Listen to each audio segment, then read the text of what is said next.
guys. Chaman, Yolanda, co-founders of Harper Therapy. Yes, we are. Published author of The Soul Sabbatical. Soul Sabbatical. And another one of the big concepts that you really talk about in the book. Soul Sabbatical is the book that I wrote? Yeah. Yes. Sorry. In case you haven't seen our past couple of videos about how this came to be. Right. Soul Sabbatical is the book that you have written. And it is about your experience. Mm-hmm. And it taking is a sabbatical. Taking a sabbatical and kind of how it reframed, pretty much everything for you. Yeah.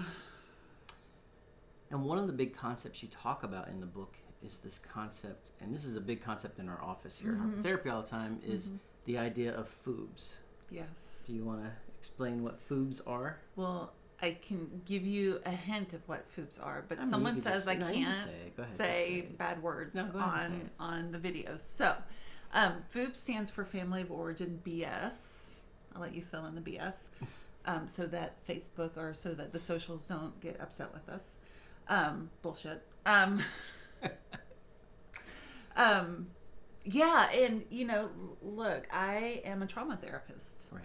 And a lot of the trauma work that I do is kind of the big T trauma, like the car accidents and the combat veterans and the natural disasters and rape and like all of that stuff. And even more so, a lot of the trauma work that I do is the small T trauma or the relational trauma or the things that happen early in your life that leave a mark on you well into adulthood. So, we have student interns who come into the practice pretty regularly. Right. And I was just having this conversation with the student who's with us now, and I'm like, well, have you heard of adverse childhood experiences? And she was like, no. I'm like, what are we doing? What are we teaching people? But this is a study that was done in the 80s.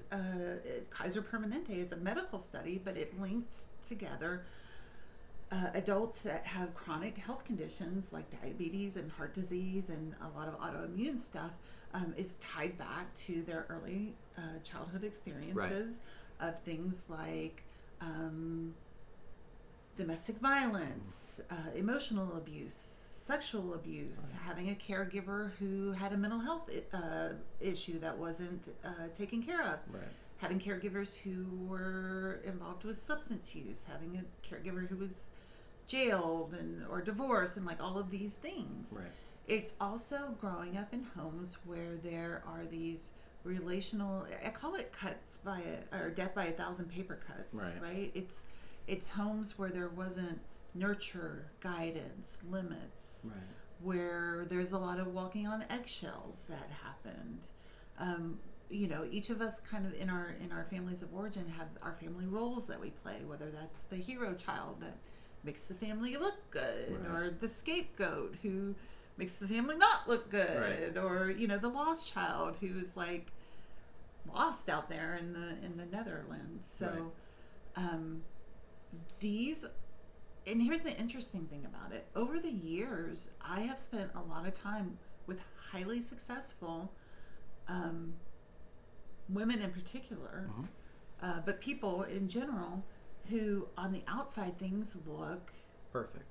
They're highly successful. They can check all of those boxes. High achievers, living a life. Yeah. Successful by every measure. Right. But on the backside of things, their lives are falling apart. Yeah, and they can't piece it together. And the commonality, just like from the Adverse Childhood Experience study, is this history of family of origin BS. Right.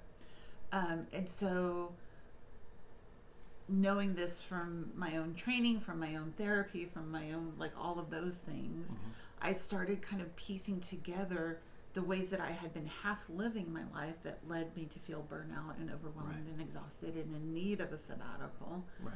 To explore a little bit more how the family of origin and my own history of trauma had led and added to that. Right, plays into it. Absolutely.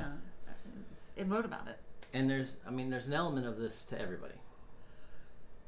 Look, none of us have perfect parents. You and I are parents. We're far from perfect. I think,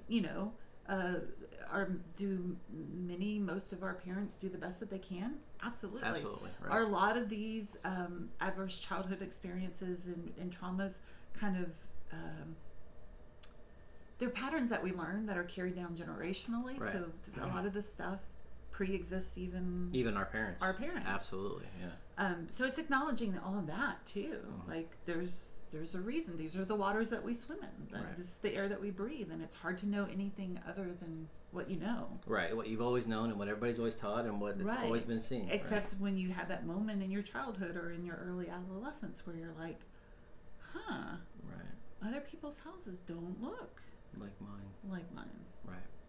Isn't that interesting? Right. So, I do have a little bit of a bias as a trauma therapist, but I thought it was really important to make those implicit things explicit and to like wrap words around those. Right, because I think we spend so much time ignoring and putting those kind of things away. Yeah, well, we don't even know to look there. Right. We don't know. We don't even know to look there. Right, because the average client would come in and say, "Oh, I had a great childhood. Everything was great." Yeah. And then you start talking to them, and no, none of it was great. Well, childhood, abuse and divorce and like all of those things. But again, because that's what we know, we don't. Right. We don't know. A lot of what I write about in the book is just acknowledging, wow, this is the impact of these things on my life. Right.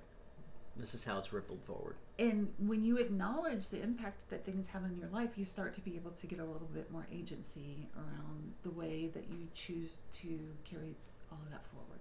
Absolutely. So that's part of the journey in the book, to revive the heart and really reconnect with the depth of who you are. Yeah, and you can actually get a copy of this book. You can. Right now. You can. And we'll put links in the video, on the blog, in the places. So you can check this book out because it's really, really cool.